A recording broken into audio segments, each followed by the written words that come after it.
నమస్తే, welcome to టీసెట్ ఆరోగ్య మిత్ర. నేను తేజస్వి. కాలంతో పాటు అలవాట్లు మారుతున్నాయి. మారుతున్న అలవాట్లతో పాటు బోల్డ్ అని డిసీజ్ పుట్టుకొస్తున్నాయి అనమాట. సో అందులో ముఖ్యంగా వయసుతో తేడా లేకుండా వచ్చేది ఈ మోకాళ్ళ నొప్పులు ఇలాంటివి బాగా ఎక్కువ వస్తున్నాయి. కాబట్టి సో అంటే ఒకప్పుడు పెద్దవాళ్ళలోని ఈ మోకాళ్ళ నొప్పులు అనేది ఎక్కువగా చూసేవాళ్ళం. ఇప్పుడు వయసుతో తేడా లేకుండా మరి దేనికి వస్తున్నాయి అంటే ఆహారపు అలవాట్లా, లేకపోతే మనం బతుకుతున్న ఎన్విరాన్మెంటా, ఎందుకు వస్తున్నాయి అసలు, వాటిని మార్చుకోవడానికి మనం ఏం చేయాలి, వాటిని తగ్గించుకోవడానికి ఎలాంటి చికిత్సలు ఉన్నాయనేది తెలుసుకోవాలనుకుంటున్నాం. సో దాన్ని బేస్ చేసుకుని వాళ్ళు మన టాపిక్ తీసుకున్నామండి. టాపిక్ వచ్చేసి మోకాల మార్పిడి శస్త్రచికిత్స కోసం మాట్లాడుకుంటున్నాం. ఈ టాపిక్ కోసం మనకి ఇంకా బ్రీఫ్గా ఎక్స్ప్లెయిన్ చేయడానికి మనతో పాటు స్టూడియో ఉన్నారు doctor chief orthopaedic surgeon doctor AV Guravareddy గారు. నమస్తే డాక్టర్ గారు. సో డాక్టర్ గారు, ముందుగా చెప్పండి, అసలు ఈ మోకాల నొప్పులు అనేది వయసుతో సంబంధం లేకుండా ఎందుకు వస్తున్నాయి? మోకాళ్ళ నొప్పులు అనేది జనరల్ పాపులేషన్లో తీసుకుంటే 55-60 ఏళ్ళు దాటిన తర్వాత వస్తాయి మామూలుగా. మోకాళ్ళ నొప్పులకి కారణాలు ఏంటని అడిగితే నెంబర్ 1 వయసు, నెంబర్ 2 బరువు. వయసు అంటే మామూలుగా మోకాళ్ళలో లోపల జాయింట్ లోపల బోన్కి మధ్యలో మెత్తటి కార్టిలేజ్ అని ఉంటుంది. అది పచ్చి కొబ్బరి ముక్కలాగా ఉంటుంది. అది వయసుతో పాటు ఆ కార్టిలేజ్ ఎండిపోవడం జరుగుతుంది, మెత్తబట్టడం జరుగుతుంది అండ్ నారో అవుతుంది జరుగుతుంది. అంటే 10 మిల్లీమీటర్లు ఉండాల్సింది 4 మిల్లీమీటర్స్ 2 మిల్లీమీటర్స్కి అవుతుంది. ఫర్ ఎగ్జాంపుల్ ఎక్స్రేలో చూస్తే ఇక్కడ ఇది స్టేజ్ 1 మొదట్లో చూసారా, అంటే మోకాళ్ళు బోన్కి మధ్య ఉన్న స్పేస్ తగ్గుతుంది. అలా రాను కార్టిలేజ్ తగ్గిపోతూ ఈ చివరికి వచ్చేసరికి ఇక్కడ చూసారా ఎముక రాసుకుంటున్నాయి. ఎప్పుడైతే ఇట్లా ఎముక రాసుకుందో దాన్ని స్టేజ్ 4 అంటాం ఆర్ గ్రేడ్ 4 అంటాం. సో కాబట్టి మోకాళ్ళు అరగటం అన్నది వయసు ప్లస్ బరువు ఎక్కువ ఉంటే తొందరగా అరుగుతాయి. కాబట్టి ఒకప్పుడు 60 ఏళ్ళు దాటిన తర్వాత అరిగే అరుగుడు ఇప్పుడు స్థూలకాయంలో 40 ఏళ్ళకు కూడా అరుగుడు స్టేజ్ 4 కనబడుతుంది. సో కాబట్టి మోకాళ్ళ అరుగుదలకి వయసుతో ఇప్పుడు సంబంధం లేదు, ఏ వయసులోనే రావచ్చు.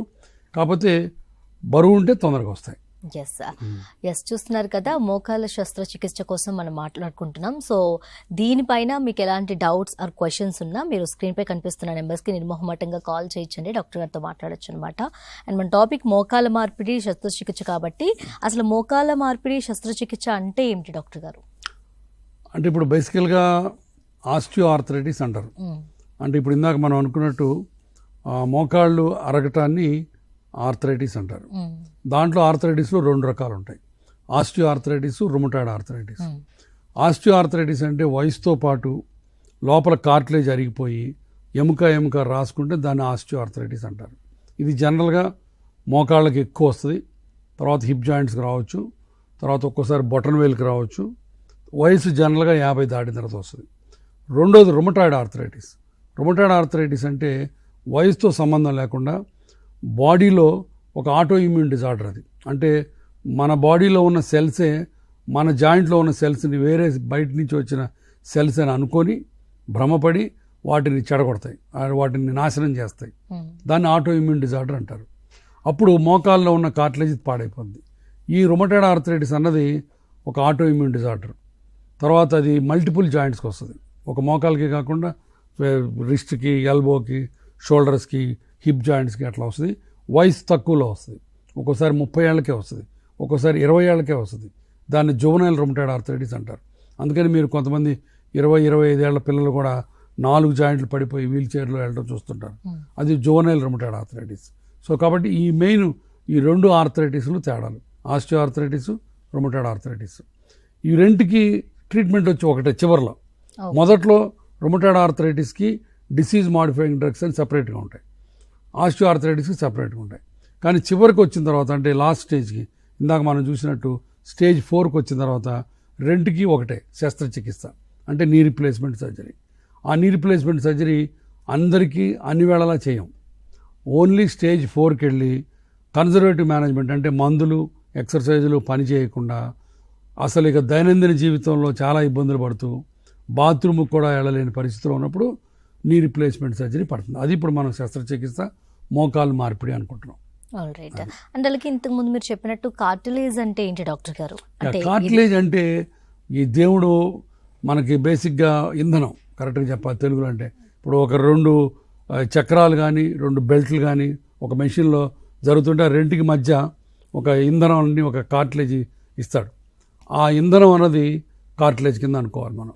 ఓకే, సో ఇప్పుడు బోన్కి మధ్య స్మూత్గా జరగడానికి కార్టిలేజ్ ఉంటుంది. ఆ కార్టిలేజ్ అనేది కరెక్ట్గా చెప్పాలంటే పచ్చి కొబ్బరి ముక్కలాగా ఉంటుంది. ఆ కార్టిలేజీ ఈ బోన్కి మధ్య ఒత్తిడి లేకుండా చాలా స్మూత్గా మనం రోజు కొన్ని వేల సార్లు జాయింట్లు మూవ్ చేస్తాం. ఆ జాయింట్లు మూవ్ చేసే దాంట్లో ఈ కార్టిలేజ్ మనకు ఉపయోగపడుతుంది. అది కార్టిలేజ్. కాబట్టి ప్రతి జాయింట్లోనూ అది ఎల్బో కానివ్వండి, రిస్ట్ కానివ్వండి, ఎముక మధ్య ఉండే మెత్తడి గుజ్జుని కార్టిలేజ్ అంటాం. ఓకే, అంటే వన్స్ అది అరిగిపోయిన తర్వాత లేదా అయిపోయిన తర్వాత కార్టిలేజ్ మళ్ళీ పుట్టడానికి రీజనరేట్ అవ్వడానికి ఎలాంటి ఫుడ్ తీసుకోవాలి లేదా ఎలాంటి మందులు తీసుకోవాలి? అది ఒక అపోహ. మీరు కరెక్ట్ ప్రశ్న అడిగారు. కార్టిలేజ్ ఒక్కసారి అరిగిపోయినా, కార్టిలేజ్ మెత్తబడి పలచబడినా మళ్ళీ కొత్త కార్టిలేజ్ పుట్టడం అనేది ఇంత మటుకు లేదు ఎక్కడ. ఉన్న కార్టిలేజ్ బలాన్ని కాపాడటానికి కొన్ని పద్ధతులు ఉన్నాయి, కొన్ని మందులు ఉన్నాయి. చాలామంది నాకు సార్ పలానా ఇంజక్షన్ చేసుకుంటే గుజ్జు మళ్ళీ వస్తుందంట కదా, పలానా బిళ్ళలు వేసుకుంటే మా డాక్టర్ గారు చెప్పారు, ఆయుర్వేద డాక్టర్ గారు చెప్పారు, హోమియోపతి డాక్టర్ గారు చెప్పారు, గుజ్జు కొత్తవి వస్తాయంట కదా, ఆ బిళ్ళలు ఇవ్వండి అంటారు. ఇంత మటుకు ప్రపంచంలో ఎక్కడ కొత్త గుజ్జు వచ్చే బిళ్ళలు లేవు. ఉన్న గుజ్జు బలాన్ని కాపాడటానికి కాండ్రోప్రొటెక్టివ్స్ అని కొన్ని టాబ్లెట్స్ ఉన్నాయి. వాటిని గ్లూకోజమైన్ కాండ్రాయిటిన్ సల్ఫేట్ కాంబినేషన్లో ఉంటాయి. అవి కొంతవరకు ఉన్న కార్టిలేజ్ని స్టెబిలైజ్ చేయడానికి ఉపయోగపడతాయి. అంతేగాని భోజనానికి సంబంధించి పలానా తింటే కార్టిలేజ్ పెరుగుతుంది అన్నది ఇంత మటుకు లేదు. అది ఒక నెంబర్ 1 అపోహ. ఓకే, అండ్ అదేవిధంగా డాక్టర్ గారు, ఈ ఆర్థోప్లాస్టీ అంటే ఏంటి? ఆర్థ్రోప్లాస్టీ అంటే జాయింట్ రిప్లేస్మెంట్ని ఇంకొక సైంటిఫిక్ టర్మ్. ఆర్థ్రో అంటే జాయింట్, ఆ ప్లాస్టీ అంటే కొత్తది వేయటం. సో ఆర్థ్రోప్లాస్టీ అంటే కొత్త జాయింట్ వేయటం, అంటే పాత అరిగిపోయిన జాయింట్ తీసేసి కొత్త జాయింట్ వేయటం ఆర్థ్రోప్లాస్టీ అంటాం. ఓకే, మోకాల మార్పిడి శస్త్రచికిత్స అంటే ఏంటి అసలు? ఇప్పుడు ఇందాక అనుకున్నట్టు మనం మొదటి 3 స్టేజ్లు దాటి 4వ స్టేజ్కి వెళ్ళినప్పుడు, ఫర్ ఎగ్జాంపుల్ ఇదిగో చూడండి, ఇప్పుడు ఇది ఉంది కదా, స్టేజ్ 1 ఇక్కడ, స్టేజ్ 2, ఈ రెండిట్లో ఆపరేషన్ అక్కర్లేదు. స్టేజ్ 3లో కూడా అక్కర్లేదు. స్టేజ్ 4 అంటే బోన్ ఆన్ బోన్, ఇక్కడికి వెళ్ళి ఎముక రాసుకున్నప్పుడు మోకాళ్ళ ఆపరేషన్ అవసరం పడుతుంది. ఈ 4th స్టేజ్కి వెళ్ళిన తర్వాత ఇంకా మందులు ఎక్సర్సైజులు పనిచేయవు. జనరల్గా మందులు ఎక్సర్సైజులు మనం తీసుకునే జాగ్రత్తలు మొదటి 2 స్టేజ్లో పనిచేస్తాయి. ఇక 3వ స్టేజ్ నుంచి దాని ఎఫికసీ తగ్గిపోద్ది. కాబట్టి 3వ స్టేజ్ నుంచి 4వ స్టేజ్ దాకా ఆపరేషన్ గురించి మనం ఆలోచించక తప్పదు. ఇక్కడ 2 విషయాలు, ముఖ్యమైన విషయాలు గుర్తుపెట్టుకోవాలి. మందులు పనిచేస్తున్న నాళ్ళు ఆపరేషన్ అక్కర్లేదు, స్టేట్మెంట్ నెంబర్ 1. స్టేట్మెంట్ నెంబర్ 2, మందులు పని చేయకపోతే ఆపరేషన్ తప్ప ఇంకొకటి లేదు. అది 2 చాలా ఇంపార్టెంట్. చాలామందికి అపోహలు ఉన్నాయి, మందులు మధ్యలో ఇంకేదో ఉందని. అది అపోహ తప్ప ఇంకేం లేదు. సో మందులు పనిచేసిన నాళ్ళు ఆపరేషన్ అక్కర్లేదు. కాబట్టి స్టేజ్ 4 దాకా మందులు పనిచేస్తే మందులతో గడపచ్చు, మందులు ఫిజియోథెరపీతోటి. మందులు పనిచేయట్లేదు, బాగా ఇబ్బంది పడుతున్నారు, కాళ్ళు వంకరపోయినాయి, నడవటం కష్టంగా ఉంది, ఆపరేషన్ తప్ప ఇంకొకటి లేదు. సో అది సంగతి. ఓకే, అండ్ అలాగే ఈ నీ రిప్లేస్మెంట్ సర్జరీ చేయాల్సిన పరిస్థితి వచ్చిందనడానికి పేషెంట్లో మనం ఎలాంటి లక్షణాలు చూస్తాం? పేషెంట్లకి మొదటి స్టేజ్లో, ఫస్ట్ సెకండ్ స్టేజ్లో ఫస్ట్ సిమ్టమ్ ఏముంటుందంటే మోకాళ్ళలో ఒక రకమైన డిస్కంఫర్టు, అనీజీనెస్, తర్వాత మార్నింగ్ స్టిఫ్నెస్, అంటే పొద్దున్న లేవగానే కాలంతా టైట్గా పట్టేసినట్టు, తర్వాత రాను రాను మెట్లు దిగుతుంటే నొప్పి రావటం, తర్వాత అప్పుడప్పుడు వాపులు రావటం, ఒక్కొక్కసారి చప్పుళ్ళు రావటం. చప్పుళ్ళు 2 రకాలు. మొదట్లో కొంతమంది మామూలుగా మన చిటికలు పెట్టి ఇట్లా ఇరుచుకుంటే వస్తాయి కదా, అలాంటి చప్పుళ్ళు వస్తాయి మోకాళ్ళ నుంచి. అవి పెద్ద ఇబ్బందికరమైన విషయాలు కాదు.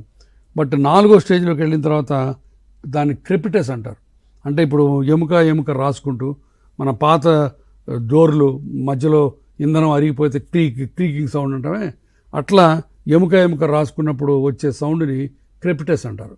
అది డేంజర్ అంటే అది వచ్చిందంటే దాని అర్థం ఇక బాగా అరిగిపోయి చివరి స్టేజ్కి వెళ్ళినట్టు లెక్క. కాబట్టి మోకాళ్ళు అరగడంలో మొదటి నుంచి సిమ్టమ్స్ ఏంటంటే మార్నింగ్ స్టిఫ్నెస్, అంటే పొద్దున్న లేవగానే జాయింట్ టైట్గా ఉండటం. 2వది మెట్లెక్కి దిగేటప్పుడు ఇబ్బందిగా ఉండటం. 3వది అప్పుడప్పుడు తరచుగా వాపులు రావటం. 4వది కాలంతా బండలాగా బరువుగా ఉండటం. తర్వాత పైన తొడ, కింద కాలు పిక్క, కండలన్నీ పట్టేసి లాగినట్టు ఉండటం.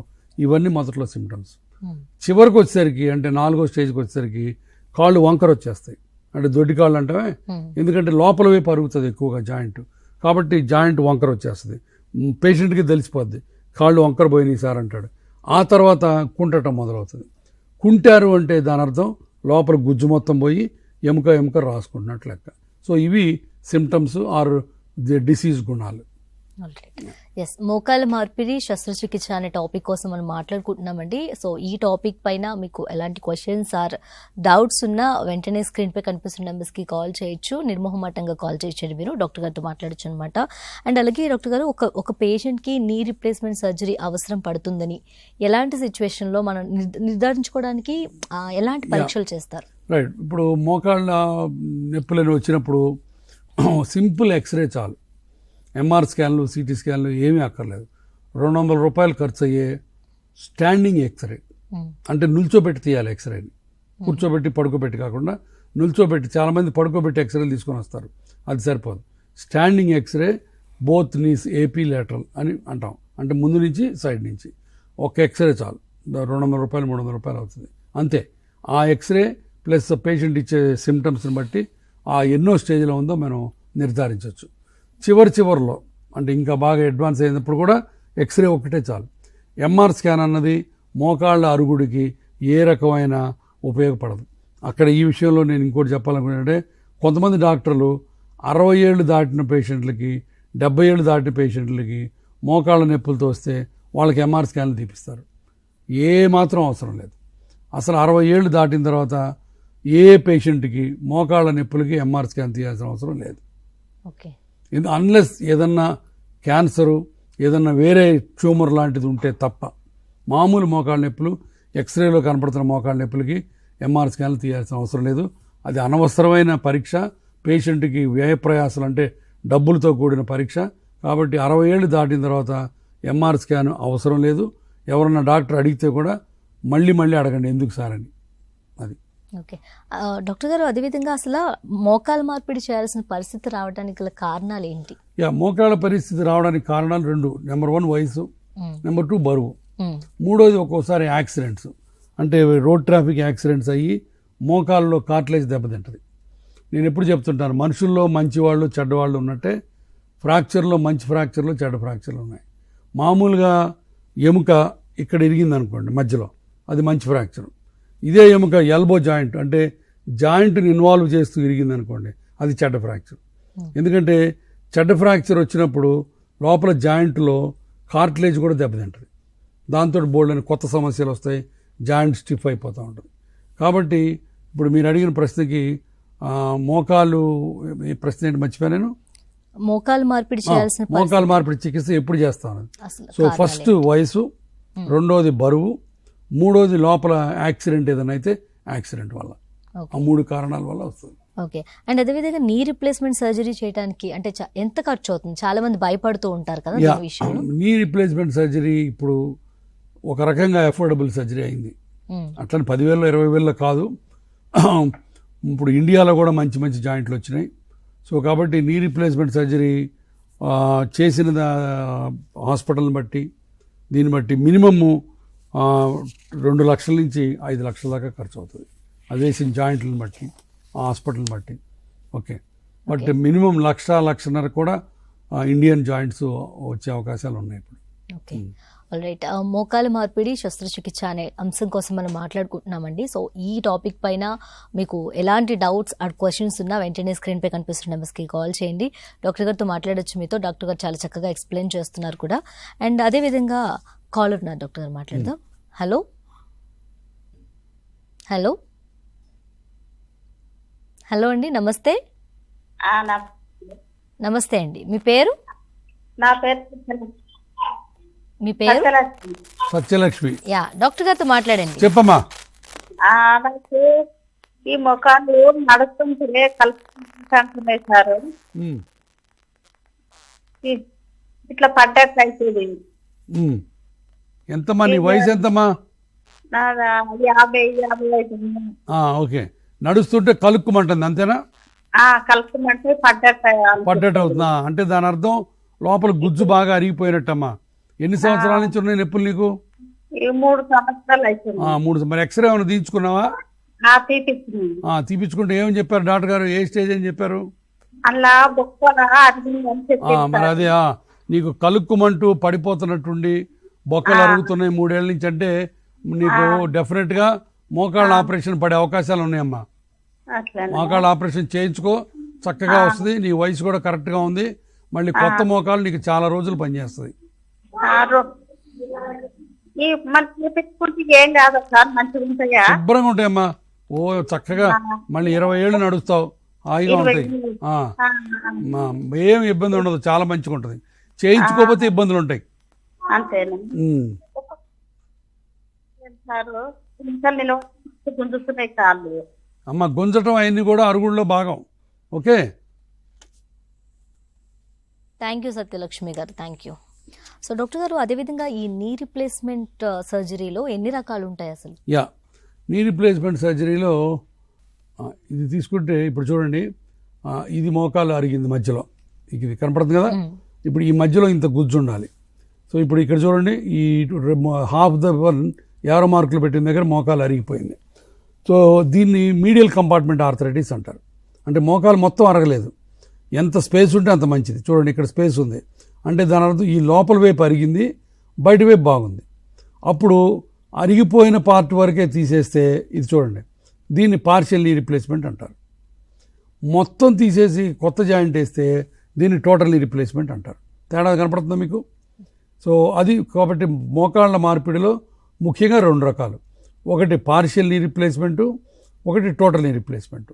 రెండుకి లాభాలు ఉన్నాయి, నష్టాలు ఉన్నాయి. రెండు కొంతమందిలో చేయొచ్చు, కొంతమందిలో చేయలేము. కాబట్టి మోకాళ్ళ ఆపరేషన్ స్థూలంగా 2 రకాలు, ఒకటి మొత్తం అంటే టోటల్ కీళ్ళ మార్పిడి, రెండోది పార్షియల్ కీళ్ళ మార్పిడి. ఇది ఆల్ రైట్. ఎస్, ఈ టోటల్ నీ రీప్లేస్మెంట్ సర్జరీ అంటే ఏంటి డాక్టర్ గారు? ఏ సందర్భంలో ఇది చేస్తారు? టోటల్ నీ రీప్లేస్మెంట్ ఇక్కడ చూసినట్టు మోకాలు మొత్తం అరిగిపోయి కార్టిలేజ్ అరిగిపోయినప్పుడు, ఇప్పుడు చూడండి ఇది చూసారా, జాయింట్ మొత్తం పాడైపోయింది, ఎముక రాసుకుంటుంది. ఇక్కడ ఇంకా అసలు లేదు, సందు కూడా లేదు. ఇలా అంతే కూడా వంగిపోయింది కాలు, చూసారా, ఇదంతా బెండ్ అయిపోయింది. దీన్ని ఎక్స్ట్రీమ్ గ్రేడ్ 4 to 5 ఆర్థరైటిస్ అంటారు. దీన్ని బోన్ ఆన్ బోన్ ఆర్థరైటిస్ అంటారు. ఇలా వచ్చినప్పుడు నీ రీప్లేస్మెంట్ ఆపరేషన్ తప్ప ఇంకా ప్రపంచంలో ఏ రకమైన మందు కానీ, ఏ రకమైన మంత్రం కానీ, ఏ రకమైన ఇంజెక్షన్ కానీ పనిచేయదు. దీనికి నీ రీప్లేస్మెంట్ అంటారు. ఇప్పుడు ఈ అరిగిపోయిన పార్ట్ చెక్కేసి 2 పక్కల స్టీలు ప్లాస్టిక్ వేస్తాం, చూపిస్తాను. ఇలా ఉంటుంది. ఇప్పుడు చూసారా, ఇది అరిగిపోయిన పార్టు. ఈ అరిగిపోయిన పార్ట్ చెక్కేసి ఇక్కడ చూడండి కొత్త జాయింట్ వేసాం. ఇక్కడ ఇటు పక్క స్టీలు, కింద స్టీలు, మధ్యలో ప్లాస్టిక్ ఉంటుంది. సో దీన్ని మోకాళ్ళ రీప్లేస్మెంట్ అంటారు. ఓకే. అండ్ అలాగే పార్షియల్ నీ రీప్లేస్మెంట్ సర్జరీ అంటే ఏంటి? ఇది ఎప్పుడు చేస్తారు, ఎవరికి చేస్తారు అసలు, అంటే ఎలాంటి పేషెంట్స్కి? పార్షియల్ నీ రీప్లేస్మెంట్ ఇందాక మనం మాట్లాడుకున్నట్టు ఇది పార్షియల్ నీ రీప్లేస్మెంట్. ఓకే, అంటే ఇప్పుడు మోకాలు సగం అరిగిపోతే చేస్తాం, బట్ అందరికీ చేయం. అంటే యంగ్ ఏజ్లో, చిన్న వయసు అంటే 40 నుంచి 50 లోపల, లేకపోతే 70 దాటిన తర్వాత ఒక ఏజ్ గ్రూపు. తర్వాత రెండో కంపార్ట్మెంట్ బాగుండాలి, అంటే ఇటుపక్క ఇది మంచిగా ఉండాలి. తర్వాత మూడోది లోపల లిగమెంట్స్ కరెక్ట్గా ఉండాలి. ఇప్పుడు యాంటీరియర్ క్రూషియేట్ లిగమెంట్ అంటారు, ఆ క్రూషియేట్ లిగమెంట్ కరెక్ట్గా ఉండాలి. అలా ఉన్నప్పుడు అంటే కొన్ని క్రైటీరియా ఉన్నాయి, ఆ 3-4 క్రైటీరియా ఫుల్ఫిల్ అయినప్పుడు పార్షియల్ నీ రీప్లేస్మెంట్ చేస్తాం. అండ్ అదే విధంగా నీ క్యాప్ సర్జరీ అంటే? నీ క్యాప్ రీప్లేస్మెంట్ సర్జరీ అనేది ఒక మన వాళ్ళు మోకాళ్ళ రీప్లేస్మెంట్కి ఇంకొక పేరు కింద వాడతారు దాన్ని. బట్ జనరల్గా మాట్లాడుకోవాలంటే ఓన్లీ మోకాలు చెప్ప మారిస్తేనే దాన్ని నీ రీప్లేస్మెంట్ సర్జరీ అంటారు. ఫర్ ఎగ్జాంపుల్ ఇక్కడ చూపిస్తాను. ఇప్పుడు ఇది ఉంది ఇక్కడ, ఇది చూడండి, ఇది మోకాలు చిప్ప. మామూలుగా మోకాలు మార్చినప్పుడు పైన ఈ అరిగిపోయిన ఎముకలో తొడ ఎముక, కాలు ఎముక మటుకే మారుస్తాం, మోకాలు చిప్పని మార్చాం. బట్ ప్రపంచంలో కొంతమంది మోకాలు చిప్పను కూడా మారుస్తారు లోపల. బట్ మన ఇండియాలో ఎక్కువ 70% మోకాలు చిప్ప మార్చాం. కొన్నిసార్లు మోకాలు చిప్ప వెనకాల మటుకే అరిగిపోతుంది. అప్పుడు ఇదేమి మార్చకుండా మోకాలు చిప్ప మారిస్తే దాన్ని మోకాలు చిప్ప మార్పిడి అంటారు. కానీ మన ఇండియాలో, మన తెలుగుదేశంలో, మన తెలుగు రాష్ట్రాల్లో మోకాలు చిప్ప మార్పిడి అంటే మోకాలు మార్పిడి కింద లెక్క. అది సంగతి. జనరల్గా అందరూ అనుకునేది అది, మోకాలు చిప్ప మార్పిడి, మోకాలు మార్చడం. కాల్ ఉన్నారు డాక్టర్, మాట్లాడదాం. హలో హలో హలో, దామోదర్ గారు చెప్పండి, గుంటూరు నుంచి. అవును సార్. చెప్పండి సార్. మా ఊరే గుంటూరు, మా ఊరే. నేను చదువుకుంది, నేను పెరిగిందంతా సార్. గుంటూరులోనే. Thank you sir, thank you sir. Sir, చెప్పండి ఈ మా అమ్మగారి గురించి కనుక్కుందామని చేశాను సార్. చెప్పండి. 60 సంవత్సరాలు ఉంటాయండి. ఉమ్, అయితే బండి మీద నుంచి వెళ్తా కొంచెం స్కిట్ అయి పడిపోయారు. ఆ, అప్పటి నుంచి కొంచెం మోకాళ్ళంతా వాపుగా రావటం. ఆ, హాస్పిటల్కి వెళ్ళాం, ఎక్స్రే తీపిచ్చాం. ఉమ్, ఆ జాయింట్లు ఏంటంటే ఇంజెక్షన్ చేశారు సార్ ఆ, మోకాళ్ళకి. ఉమ్, ఒక 1 month 2 months బాగానే ఉంది. ఉమ్. తర్వాత నుంచి మళ్ళీ బ్యాక్ మళ్ళీ యా, ఇప్పుడు స్కూటర్ నుంచి పడ్డప్పుడు ఫ్రాక్చర్స్ ఏమైనా వచ్చినాయి అన్నారా? లేదు సార్, లేదు సార్. లేదు. ఈ స్కూటర్ నుంచి పడక ముందు మోకాళ్ళ నొప్పులు ఏమైనా అనేదామా? లేదండి, అస్సలు లేవు. ఓన్లీ స్కూటర్ నుంచి పడ్డ తర్వాతే స్టార్ట్ అయింది. అవును సార్. ఓకే. సో ఇది లోపల బహుశా కొంత వాపు ఉండి ఉంటుంది, కార్ట్లేజ్ కొంచెం దెబ్బతిని ఉంటుంది. తర్వాత సైనవైటిస్ అని జాయింట్ లోపల లైనింగ్ ఉంటుంది, ఆ లైనింగ్ కూడా కొంత వాపు వచ్చి ఉంటుంది.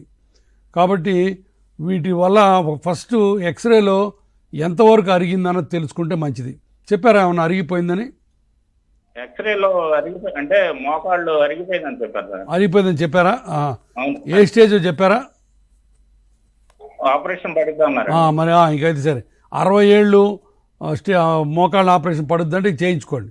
ఎందుకంటే ఇక తాత్సారం చేయడం వల్ల ఉపయోగం ఏం లేదు. ఏ రకమైన మందులు ఇందా నేను చెప్పినట్టు ఇంజక్షన్లు పనికిరావు. ఆపరేషన్ భయపడి ఇంజక్షన్లు చేయించుకోవద్దు. ఇంజక్షన్ వల్ల లాభం కంటే నష్టం ఎక్కువ, ఒక్కోసారి చీమ పడుతుంది. సో శుభ్రంగా ఆపరేషన్ చేయించుకోండి, చక్కగా మంచిగా వస్తుంది రిజల్టు. అందులో 60 అన్నది కరెక్ట్ వయసు. మళ్ళీ ఆమెకు శుభ్రంగా 20-25 ఏళ్ళు ఆ మోకాళ్ళ మీద నడుస్తుంది. థ్యాంక్ యూ దామోదర్ గారు, థ్యాంక్ యూ. డాక్టర్ గారు, అదేవిధంగా హైఫ్లెక్స్ నీ రిప్లేస్మెంట్ సర్జరీ అంటే? Yeah, hiflex knee replacement surgery అని స్పెషల్గా ఏం లేదమ్మా. కాకపోతే మోకాళ్ళు మా ఆపరేషన్లు చేసి మొదలెట్టిన తర్వాత గత 10 ఏళ్ల నుంచి జాయింట్లో మూమెంట్ ఇంకా ఎక్కువ వస్తుంది. మొదట్లో ఆపరేషన్ చేసినప్పుడు 90-100 degrees దాకా మడత వచ్చేది. ఇప్పుడు ఆల్మోస్ట్ 120-130 degrees దాకా వస్తుంది. నార్మల్ జాయింట్ 140 degrees దాకా మడత వస్తుంది ఆపరేషన్ లేకముందు. కాబట్టి కొన్ని జాయింట్లు స్పెసిఫిక్గా హైఫ్లెక్స్ అంటే మోకాలు మడత పెట్టేదానికి వీలుగా కొన్ని డిజైన్ చేశారు. కానీ ఆ డిజైన్ వల్ల కంటే కూడా మోకాలు ఫ్లెక్సిబిలిటీని బట్టి, ఆపరేషన్ చేసే టెక్నిక్ని బట్టి మోకాలు మడతలు ఉంటాయి. కాబట్టి మోకాలు హైఫ్లెక్స్ నీ రిప్లేస్మెంట్ అని స్పెషల్గా ఏమి ఉండదు. కాకపోతే సర్జికల్ టెక్నిక్ని బట్టి, ఆ పేషెంట్కి మోకాళ్ళ ఆపరేషన్ ముందు ఉన్న మూమెంట్ని బట్టి డెఫినెట్గా కొంత ఫ్లెక్షన్ ఎక్స్ట్రా వస్తుంది. ఇప్పుడు ప్రస్తుతం ఉన్న పరిస్థితుల్లో తర్వాత రోబోటిక్స్తో చేస్తే హై ఫ్లెక్షన్ వచ్చే అవకాశాలు కొంచెం ఎక్కువ. ఎందుకంటే ఇన్సిషన్ సాఫ్ట్ టిష్యూ డ్యామేజ్ తక్కువ ఉంటుంది. కాబట్టి ఇమ్మీడియట్ పోస్ట్ ఆపరేటివ్ పెయిన్ తక్కువ ఉంటుంది. కాబట్టి పేషెంట్ మొబిలైజేషన్ ఎక్కువ ఉంటుంది. కాబట్టి కొంతవరకు బెనిఫిట్ ఉంటుంది. కాబట్టి ఇప్పుడు హైఫ్లెక్స్ నీ రిప్లేస్మెంట్ అనేది ఒక స్పెషల్ గ్రూప్ కాదు. కాకపోతే మనం మోకాళ్ళ ఆపరేషన్ చేసిన పద్ధతిని బట్టి, పేషెంట్ ఎక్సర్సైజ్ చేసిన పద్ధతిని బట్టి ఆల్మోస్ట్ 120 నుంచి 130 degrees దాకా ఇప్పుడు వస్తుంది, మడత వస్తుంది. ఇంప్లాంట్ అని కూడా ఎక్కువగా వింటుంటాం. ఇంప్లాంట్స్ అంటే ఇప్పుడు మోకాళ్ళు ఇందాక మనం చూసుకున్నట్టు ఇవి ఇంప్లాంట్స్. ఇప్పుడు ఇంప్లాంట్స్ అంటే ఏం లేదు, లోపల వేసే రకాలు జాయింట్లు. ఈ జాయింట్లలో రకరకాలు ఉంటాయి. సో ఒక్కొక్క కంపెనీకి ఒక్కొక్క ఇది ఉంటుంది. But mostly 80% of the joints ఆ మెటల్ అంటే పైన ఫేమర్తో వేసేదాన్ని కోబాల్ట్ క్రోమ్ అంటారు దీన్ని. అంటే స్టెయిన్లెస్ స్టీల్ అనమాట, తుప్పు పట్టదు. చాలామంది అడుగుతుంటారు తుప్పు పడతాయి అని. తర్వాత కింద ఇది కూడా కోబాల్ట్ క్రోమ్. ఆ మధ్యలో ఉన్న ప్లాస్టిక్ని హై డెన్సిటీ పాలిఎథిలిన్ అంటారు. అంటే ప్లాస్టిక్ బట్ హై డెన్సిటీతో ఉంటుంది. క్రాస్ లింక్డ్ పాలిఎథిలిన్ అంటారు దాన్ని. సో కాబట్టి మోస్ట్లీ ఇది. తర్వాత వీటిలో ఇంకా కొన్ని రకాలు ఉన్నాయి. జిర్కోనియం నైట్రేట్ అని, తర్వాత నైట్రోబియం ఆక్సైడ్ అని, ఆరుగా కరెక్ట్గా చెప్పాలంటే ఆక్సీనియం అని, తర్వాత సెరామిక్ జాయింట్స్ అని కొన్ని ఉన్నాయి. బట్ అవన్నీ 20% కూడా వాడాం. మోస్ట్లీ వాడేవి stainless steel, cobalt chrome joints. Yes చూస్తున్నారు కదండి, మోకాలు మార్పిడి శస్త్రచికిత్స కోసం మనం మాట్లాడుకుంటున్నాం. సో క్వశ్చన్స్ ఆర్ డౌట్స్ ఉంటే స్క్రీన్పై కనిపిస్తున్న నెంబర్స్కి నిర్మోహమాటంగా కాల్ చేయండి, డాక్టర్ గారు మాట్లాడతారనమాట. అలాగే మీ సందేహాలను నివృత్తి కూడా చేస్తారు. అండ్ అదేవిధంగా డాక్టర్ గారు, ఈ మధ్య కాలంలో మినిమల్ ఇన్వెన్సివ్ సర్జరీ అని వింటున్నాం. అసలు అంతే ఏంటి అది? మినిమల్ ఇన్వేజివ్ సర్జరీ అనేది ఒకప్పుడు వచ్చి అది ఫ్యాషన్ అయిపోయి మళ్ళీపోయింది. ఇప్పుడు మామూలుగా డ్రెస్సుల్లో వాటిలో ఫ్యాషన్స్ ఉన్నట్టే ఈ జాయింట్ రిప్లేస్మెంట్లు, ఈ శస్త్రచికిత్సలో ఫ్యాషన్స్ వస్తుంటాయి. కొన్ని తట్టుకొని నిలుస్తాయి, కొన్ని పోతాయి. మినిమల్ ఇన్వేజివ్ అనేది ఒకప్పుడు అంటే ఇన్సిషన్ తగ్గించి ఆపరేషన్ చేయడం అనేది అయ్యేది ఒకప్పుడు. బట్ దానివల్ల బోల్డ్ కాంప్లికేషన్స్ వచ్చి ఇప్పుడు మినిమల్ ఇన్వేజివ్ అనేది అసలు ఆపరేషన్ లేవు. ఆర్థ్రోస్కోపీ సర్జరీ అనేది మినిమల్ ఇన్వేజివ్, అంటే keyhole surgery. Keyhole surgery అనేది జాయింట్ రిప్లేస్మెంట్ కోసం. అది స్పోర్ట్స్ ఇంజురీస్, అంటే లోపల మెనిస్కస్, కార్ట్లేజ్ కానీ ఏమైనా దెబ్బతింటే వాటిని స్పోర్ట్స్ ఇంజురీస్లో ఆర్థ్రోస్కోపీ చేసి వాటిని రిపేర్ చేస్తారు. అది కీ హోల్ సర్జరీ అంటారు. దాన్ని మినిమల్ ఇన్వేజివ్ సర్జరీ అనుకోవచ్చు. కానీ మోకాలు అరిగిన తర్వాత మోకాలు మార్పిడికి మినిమల్ ఇన్వేజివ్ సర్జరీ అన్నది లేదు. ఒకప్పుడు చేసేవాళ్ళు, బట్ దానివల్ల లాభం కంటే నష్టాలు ఎక్కువయి కాంప్లికేషన్స్ వచ్చి అలైన్మెంట్ పాడైపోయి తొందరగా జాయింట్లు లూజ్ అయిపోవడం జరగడం వల్ల ఇప్పుడు మినిమల్ ఇన్వేజివ్ సర్జరీ అన్న ఫ్యాషన్ పోయింది. కాబట్టి ఏ డాక్టర్ అన్నా మినిమల్ ఇన్వేజివ్ సర్జరీ చేసి నీ మోకాలు మారుస్తానంటే నమ్మద్దు. ఓకే, ఈ నీ రీప్లేస్మెంట్ సర్జరీ కూడా కాన్సెప్ట్ ఉంటుందా డాక్టర్? అది ఒకప్పుడు ఉండేది నీ రీప్లేస్మెంట్ సర్జరీలో కూడా, బట్ ఇప్పుడు లేదు. అది ఇప్పుడు minimal invasive surgery proven not to be effective. అంతేకాకుండా దానివల్ల కాంప్లికేషన్స్ వస్తున్నాయి. కాబట్టి కాంప్లికేషన్స్ వచ్చే సర్జరీ మనం చేయకూడదు. ఓకే, కాల్ ఉన్నా డాక్టర్ మాట్లాడదాం. హలో హలో హలో హలో నమస్తే సార్. నమస్కారం, చెప్పండి సార్ నమస్తే సార్. నాకు యాక్సిడెంట్ అయింది, ఒక 10 years అయింది. అది ఏమైందంటే నాకు పైన తొడ దగ్గర బోన్ కట్ అయింది. దానికి ఆపరేషన్ చేశారు. అదేమై వాళ్ళ కాళ్ళు ఒక 1 month అట్లే పెట్టుకోమని చెప్పారు. అది ఇప్పుడు కాలు బెండ్ కావడం లేదు. అంటే కాదు, ఇప్పుడు తొడలో ఎముక ఇరిగిందా లేకపోతే తుంటి జాయింట్ లో ఇరిగిందా? తొడ సార్, తొడ ఇరిగింది. అంటే ప్లేట్ వేసారా, రాడ్ వేసారా? రాడ్ వేసారు సార్. రాడ్ వేసారు. ఎన్నాళ్ళ కింద సార్? 3 months. ఇది 10 years అయింది సార్. 10 years అయింది. అవును సార్. ఓకే, మరి దాంతో ఇప్పుడు మోకాలు మడతారా? అట్లా లేదు సార్, మోకాలు మడతారు. మళ్ళీ రెండోసారి ఆ బోను కట్ అయిపోయింది మోకాల మీద. Okay okay. ఇప్పుడు 10 ఏళ్ల నుంచి నీకు మోకాలు మడత అస్సలు లేదా? లేదు సార్, లేదు సార్. ఎంత 10 degrees కూడా లేదా? ఏ మాత్రం లేదు సార్. కానీ వాళ్ళు కాదు పోదు అన్నారు. ఓకే, అర్థమైంది. నీ వయసు ఎంత మా ఆనంద్? సార్ ప్రెసెంట్ వచ్చి 43 సార్. 43. ఓకే, అంటే నీ మోకాలు 43కి మోకాలు నొప్పే లేదుగా నీకు? సార్ నొప్పేం లేదు. నొప్పే లేదు. ఓకే, ఈ 10 ఏళ్ల పాటు మోకాలు మడత రాలేదంటే ఇంక ఇప్పుడు మోకాలు మడత వచ్చే ఆపరేషన్లు ఏమి లేవు. అది ఏం చేసినా రాదు. ఇక నీ భవిష్యత్తులో అంటే ఇంకా 10-15 ఏళ్ళ తర్వాత మోకాలు అరిగి మోకాలు మీద నొప్పి వస్తే అప్పుడు మోకాలు మార్చి కొత్త మోకాలు వేసుకోవచ్చు. కానీ జనరల్గా మోకాలు అట్లా స్ట్రైట్ అయిపోయినప్పుడు అరగదు, అది అట్లానే ఉండిపోద్ది, నొప్పి ఉండదు, ఇంకా మడత కూడా రాదు. కొన్ని ఆపరేషన్స్ ఉన్నాయి, క్వాడ్రిసెప్స్ ప్లాస్టీ అని, ఈ తొడ మజిల్ని లెంగ్త్ చేసి మోకాలు మడత పెట్టే పద్ధతులు ఉన్నాయి. బట్ దాంట్లో పెద్దంత సక్సెస్ రేట్ ఉండదు. కాబట్టి నువ్వు 10 ఏళ్ల నుంచి ఈ మోకాలు స్ట్రైట్గా నడవటం అలవాటైపోయింది. కాబట్టి నా సలహా అలానే నడువు, అనవసరమైన ఆపరేషన్లు చేయించుకొని కొత్త ఇబ్బందులు కొని తెచ్చుకోవద్దు. థ్యాంక్ యూ ఆనంద్ గారు, థ్యాంక్ యూ. సో డాక్టర్ గారు, ఈ ఇంప్లాంట్స్ లో రకాలు ఉంటాయా? లైక్ అంటే ఆడవాళ్ళకి వేరేగా, మగవారికి వేరేగా, లేదా వయసుని బట్టి, చేసే పనిని బట్టి? ఒకప్పుడు అది కూడా వచ్చింది, అది కూడా ఒక ఫ్యాషన్, అది కూడా వచ్చి వెళ్ళిపోయింది. జెండర్ స్పెసిఫిక్ నీస్ అంటారు. దానికి వెనకాల ఉన్న రేషనల్ ఏంటంటే ఆడవాళ్ళ ఎముకలు మగవాళ్ళ ఎముకల్లో తేడాలు ఉన్నాయి డయామీటర్స్ లో. కాబట్టి ఓకే, సపోజ్ size 3 ఇంప్లాంట్, అదే ఇంప్లాంట్ ఆడవాళ్ళకి పెడితే కొంచెం ఇంప్లాంట్ పెద్దదిగా ఉంటుందని చెప్పి ఒక కంపెనీ వాళ్ళు జెండర్ స్పెసిఫిక్ ని తీసుకొచ్చారు. అది కొన్నాళ్ళ పాటు ఉంది, బట్ దానివల్ల పెద్ద ఉపయోగాలు ఏం కనపడలేదని చెప్పి లిటరేచర్లోను పేపర్స్లోనూ వచ్చింది, అంటే రీసెర్చ్ పేపర్స్లో. కాబట్టి అది ఇప్పుడు పెద్దగా వాడట్లేదు. జెండర్ స్పెసిఫిక్ అంటే ఒకప్పుడు ఆడవాళ్ళకి స్పెషల్గా ఒక నీ అని ఉండేది, ఇప్పుడు అది లేదు. కాబట్టి నీ జాయింట్ ఎవరికైనా ఏదైనా చేసుకోవచ్చు. మనుషుల్ని బట్టి, పెద్ద చిన్న మనుషుల్ని బట్టి, ఆడ మగ బట్టి ఇంప్లాంట్ మార్చాల్సిన అవసరం లేదు. అంటే ఈ ఏ వయసు వారికి మోకాళ్ళ శస్త్రచికిత్స చేయొచ్చు అంటారు డాక్టర్? ఒకప్పుడు 60 ఏళ్ళు దాటితే తప్ప మోకాళ్ళ ఆపరేషన్ చేయడానికి లేదు అనేవాళ్ళు. కానీ ఇప్పుడు వయసుతో సంబంధం లేదు, మీ మోకాళ్ళు అరిగిన దాన్ని బట్టి ఉంటుంది. ఇప్పుడు ఫర్ ఎగ్జాంపుల్ కొంతమందికి ఇందాక అనుకున్నట్టు మనం జువనైల్ రుమటాయిడ్ ఆర్థరైటిస్లో 20 ఏళ్ళకి 30 ఏళ్ళకి స్టేజ్ 4కి అరిగిపోతుంది. అప్పుడు దానికి చేయక తప్పదు. కాబట్టి మీ వయసు కంటే మీ మోకాళ్ళ వయసు ముఖ్యం అని చెప్తాను నేను. కొంతమంది 40 ఏళ్ళకి వస్తారు, వాళ్ళకి ఆల్రెడీ స్టేజ్ 4 ఉంటుంది. వాళ్ళకి ఏం చెప్తానంటే మీ వయసు 40 కానీ మీ మోకాలు 60 ఏళ్ళకి వెళ్ళిపోయింది. కాబట్టి మోకాల వయసు ముఖ్యం. కాబట్టి 20 ఏళ్ల నుంచి 95 ఏళ్ల దాకా చేసుకోవచ్చు ఆపరేషన్. వయసుతో సంబంధం లేదు, ఓన్లీ ఫిజికల్ ఫిట్నెస్. ఇప్పుడు ఫర్ ఎగ్జాంపుల్ కొంతమంది 90 ఏళ్ళు వచ్చినా కూడా బ్రహ్మాండంగా దేహదారుఢ్యంగా ఉండి అన్ని సిస్టమ్స్ బాగా పనిచేస్తుంటారు. నేను ఆపరేట్ చేసిన పేషెంట్ 95 years ఓల్డెస్ట్ ఇండియాలో. ఇంగ్లాండ్లో ఉన్నప్పుడు 103 years చేశాను. పేషెంట్ బ్రహ్మాండంగా ఉన్నాడు, టెన్నిస్ ఆడుతున్నాడు. సో కాబట్టి అలాంటి వ్యక్తులు చేయొచ్చు. కాబట్టి క్రోనలాజికల్ ఏజ్ కంటే ఫిజియలాజికల్ ఏజ్ ముఖ్యం. అంటే మీ నిజమైన వయసు అది కరెక్ట్. నెంబర్ 1, 2, 3, 4 కాదు. మీ దేహం దారుఢ్యాన్ని బట్టి, ఆరోగ్యాన్ని బట్టి ఎంత వయసు అని చూసుకొని ఏ వయసు అయినా 20 నుంచి 95 దాకా చేసుకోవచ్చు. ఎస్ మోకాల మార్పిడి శస్త్రచికిత్స కోసం వింటున్నాం కదండి, చెప్తున్నారు డాక్టర్ గారు. సో మీకు ఈ టాపిక్ పైన ఎలాంటి డౌట్స్ ఆర్ క్వశ్చన్స్ ఉన్నా వెంటనే స్క్రీన్పై కనిపిస్తున్న నెంబర్స్కి కాల్ చేయొచ్చు, డాక్టర్ గారితో మాట్లాడచ్చు అనమాట. అండ్ అదేవిధంగా డాక్టర్ గారు, దీనిలో అంటే లేటెస్ట్గా రోబోటిక్ సర్జరీ అనేది వచ్చిందంట. అసలు రోబోటిక్ సర్జరీ అంటే ఏంటి, ఎలాంటి సిచ్యువేషన్లో చేస్తారు, ఇది ఎప్పుడు ఉపయోగిస్తారు ఇది? రోబోటిక్స్ అంటే స్క్రీన్ మీద కనబడుతుంది. రోబోటిక్ సర్జరీ అన్నది గత 10 ఏళ్ల నుంచి వచ్చిందండి.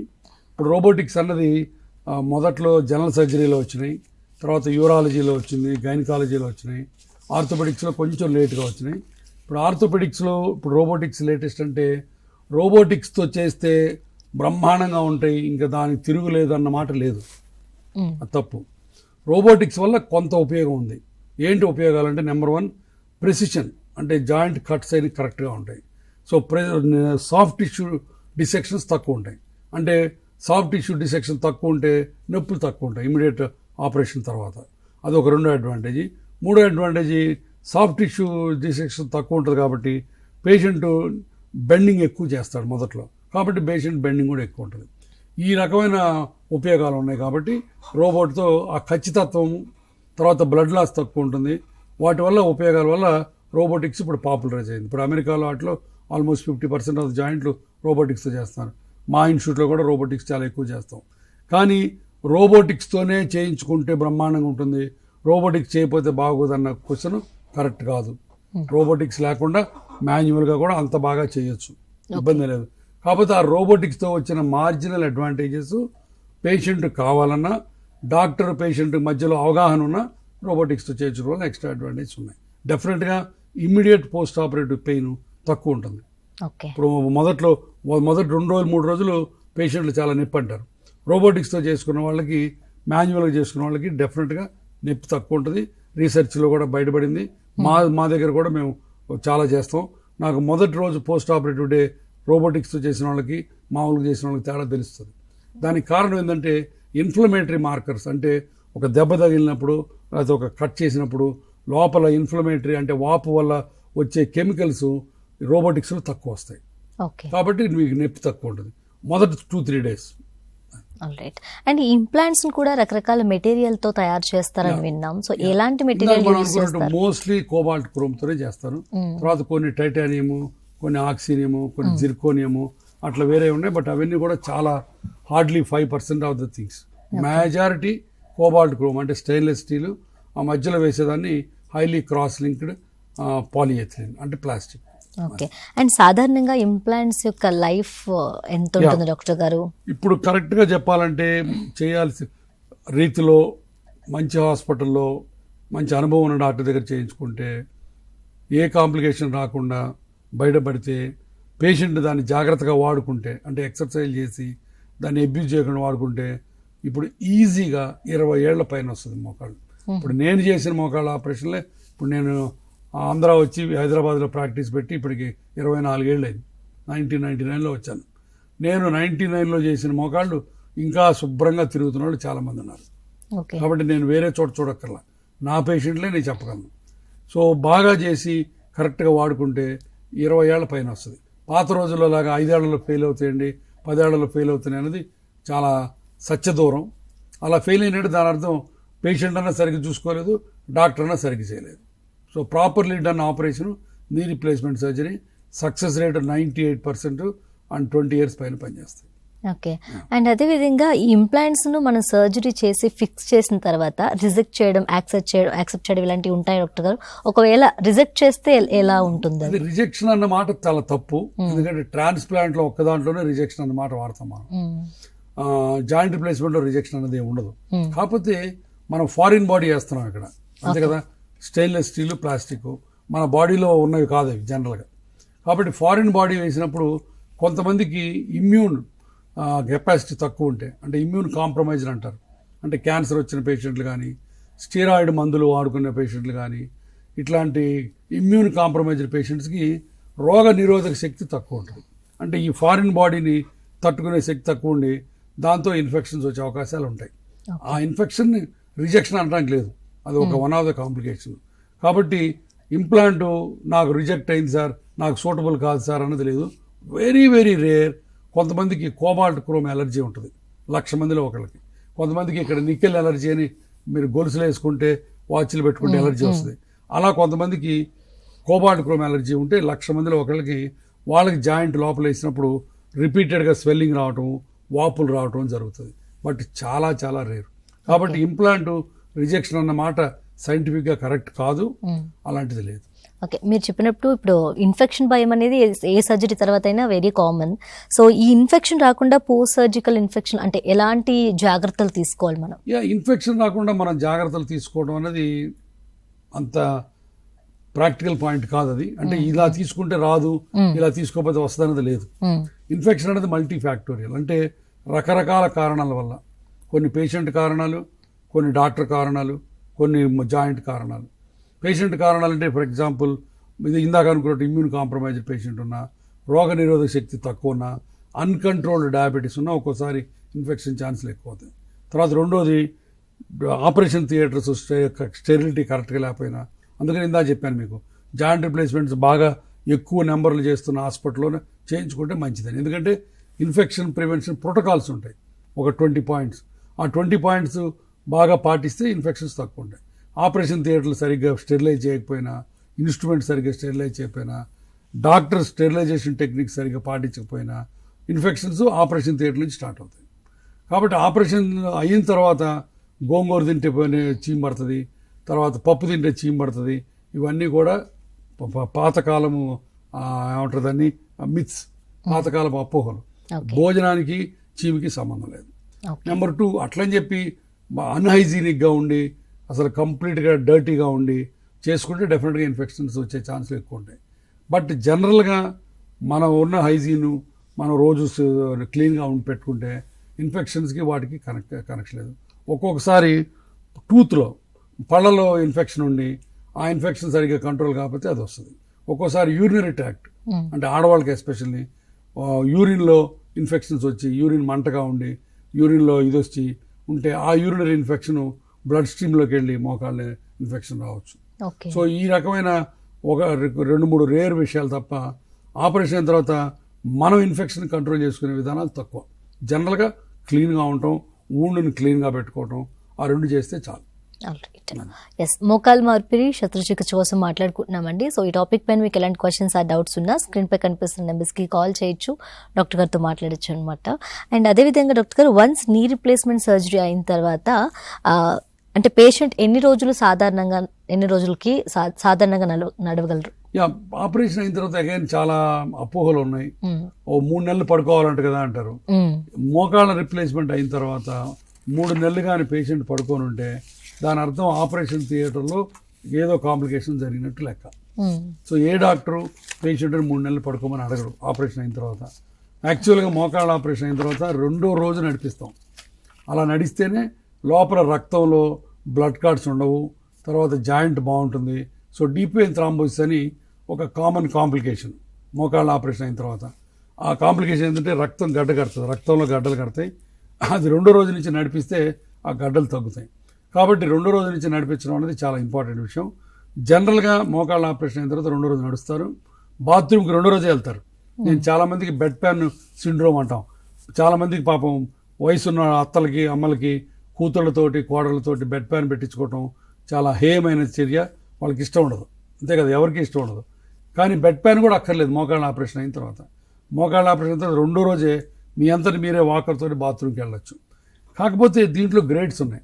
కొంతమంది 15 రోజుల్లో హాయిగా ఉంటారు, కొంతమందికి ఒక్కోసారి 15 నెలలు పడుతుంది.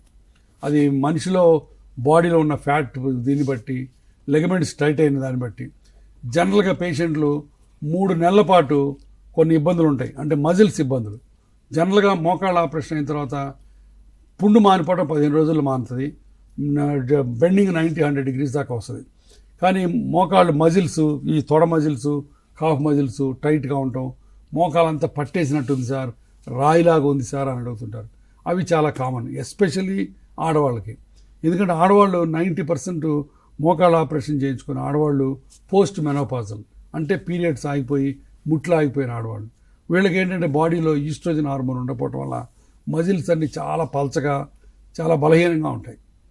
సో దాంతో ఈ మజిల్స్, ఇప్పుడు ఏ జాయింట్ అయినా బాగా పనిచేయాలంటే చుట్టుపక్కల ఉన్న మజిల్స్ ఇంపార్టెంట్. నేను కరెక్ట్గా అందరికీ అర్థమయ్యేటి ఏం చెప్తానంటే, మోకాలు అర్జునుడైతే తొడ కృష్ణుడు. కృష్ణుడు సరిగ్గా ఉంటే అర్జునుడు పనిచేస్తాడు, లేకపోతే పనిచేయడు. సో చాలామంది లేడీస్కి, ఇండియన్ లేడీస్కి ఈ మజిల్స్, తొడ మజిల్స్ అవి చాలా బలహీనంగా ఉంటాయి. కాల్షియం తక్కువ ఉంటుంది, వైటమిన్ డి తక్కువ ఉంటుంది, దాన్ని శార్కోపీనియా అంటారు యాక్చువల్గా. అలాంటి కండిషన్ మనం ఇంక్రీజ్ చేయాలంటే ప్రోటీన్ తీసుకోవాలి, ఎక్సర్సైజ్ బాగా చేయాలి. కాబట్టి మోకాళ్ళ ఆపరేషన్ అయిన తర్వాత దైనందిన కార్యక్రమాలు 2 రోజుల నుంచి చేసుకోవచ్చు. బట్ బయటికి వెళ్ళి నలుగురు ఫ్రెండ్స్ తోటి ఒక సినిమాకి, ఒక గుడికి వెళ్ళాలంటే కనీసం 1-2 నెలలు పడుతుంది. అది కూడా మిమ్మల్ని ఆధారపడి ఉంటుంది. అంటే మీరు యాక్టివ్గా ఉండి బాగా రెగ్యులర్ ఎక్సర్సైజ్ చేసి బాగా ఫ్రీగా పెట్టుకుంటే 2 నెలల్లో నార్మల్ అయిపోతారు. అమ్మో అయ్యో నాకేదో అయిపోయింది, నేను నడవలేను, నా జాయింట్ ఫెయిల్ అయిపోయింది అని కొంతమంది నెగిటివ్ థాట్స్తో ఉంటారు. వాళ్ళకి టైం పడుతుంది. తర్వాత కొంతమంది లేడీస్కి, మగాళ్ళకి బిగ్ థైస్, అంటే కాళ్ళు బాగా లావుగా, ఫ్యాట్ కంటెంట్ ఎక్కువ ఉన్న వాళ్ళకి ఎక్కువ టైం పడుతుంది. ఎందుకంటే ఆపరేషన్ చేసిన తర్వాత ఫైబ్రోసిస్ టిష్యూ ఫామ్ అవుతుంది. మామూలుగా దేవుడు మనకిచ్చిన టిష్యూ సిల్క్ క్లాత్ లాగా ఉంటుంది. ఒక్కసారి మేము కత్తి పెట్టిన తర్వాత అది గోతం పట్టలాగా మారిపోద్ది. నార్మల్ రియాక్షన్ అది, దాన్ని ఫైబ్రోసిస్ అంటారు. ఈ గోతం పట్ట మళ్ళీ సిల్క్ క్లాత్ అవ్వడానికి కొన్ని నెలలు పడుతుంది. అది స్కార్ మెచ్యురేషను, ఫైబ్రోసిస్ మెచ్యురేషన్ అంటారు. అవన్నీ కూడా మెచ్యూర్ అయ్యి మళ్ళీ జాయింట్ లూజ్ కావడానికి టైం పడుతుంది. ఈ లోపల పేషెంట్ సహకరించి బాగా యాక్టివ్గా ఎక్సర్సైజ్ చేసి పాజిటివ్ ఫ్రేమ్ తోటి బాగుంది నాకు అని అనుకొని ముందుకెళ్తే బాగుంటుంది. కానీ అన్ఫార్చునేట్గా కొంతమంది ఆపరేషన్ అవగానే ఇదేదో పాడైపోయింది, వాపులు వచ్చినాయి, పక్కింటి వాళ్ళకి బాగుంది, నాకు బాగోలేదు, ఇట్లా కంపేర్ చేసుకొని ఒక షెల్లోకి వెళ్ళిపోతారు. అప్పుడు ఇంకా లేట్ అవుతుంది. సో రికవరీ అన్నది మల్టీ ఫ్యాక్టోరియల్. డాక్టరు, పేషెంట్ ఇద్దరికి అవగాహన ఉండాలి. ఆ పేషెంట్ యాక్టివ్గా పార్టిసిపేట్ చేయాలి. నేను అందుకనే పేషెంట్కి ఎప్పుడు ఏం చెప్తానంటే, అమ్మ నా ఆపరేషన్ ₹10, నీ ఫిజియోథెరపీ ₹10, అప్పుడే రూపాయి అవుతుంది. నువ్వు ₹10 ఇవ్వకపోతే నీ ₹10తోనే ఉంటావు, నేను ఇచ్చే ₹10 సరిపోదు. అది పాయింట్. కాబట్టి పేషెంట్ యాక్టివ్గా ఉండాలి. కరెక్ట్గా చెప్పాలంటే ఒక 9 months దాకా కొంతమందికి నొప్పులు అయ్యి ఉంటాయి. ఒక 1 year తర్వాత జనరల్గా బాగుంటారు అందరు. కొంతమంది మొదట్లో ఆపరేషన్ అయిన మొదటి 1-2 నెలలు నన్ను తిడతారు కూడా, సచ్చినోడని కూడా తిట్టారు నన్ను డాక్టర్, ఎందుకంటే ఆ నొప్పులు భరించలేరు. బట్ గ్రాడ్యువల్గా బాగుంటాయి. సో అది సంగతి. కాలర్తో మాట్లాడతాం డాక్టర్ గారు. హలో హలో అరుణ గారు, నమస్తే. నమస్తే డాక్టర్ గారు ఫ్రమ్ నిజామాబాద్. చెప్పమ్మా. Sir. Good evening sir. Good evening అమ్మా, చెప్పు. మా అత్తమ్మకు వయసు 60 ఎంత? 62 మధ్యలో ఉంటాయి. వయసు ఎంతమ్మా? 4 stage మొత్తం లోపల జరిగిపోయింది. గవర్నమెంట్ ఆపరేషన్ చేయాలి, మంచి పని చేయవాలి. మరి మీ హాస్పిటల్లో చేస్తారా హైదరాబాద్? మధ్యలో కట్ అవుతుందమ్మా, బట్ నువ్వు చెప్పింది నాకు అర్థమైంది. మీ అత్తమ్మ గారికి 60 ఏళ్ళు దాటిని, మొత్తం గుజ్జంతా అరిగిపోయింది, కరెక్టేనా?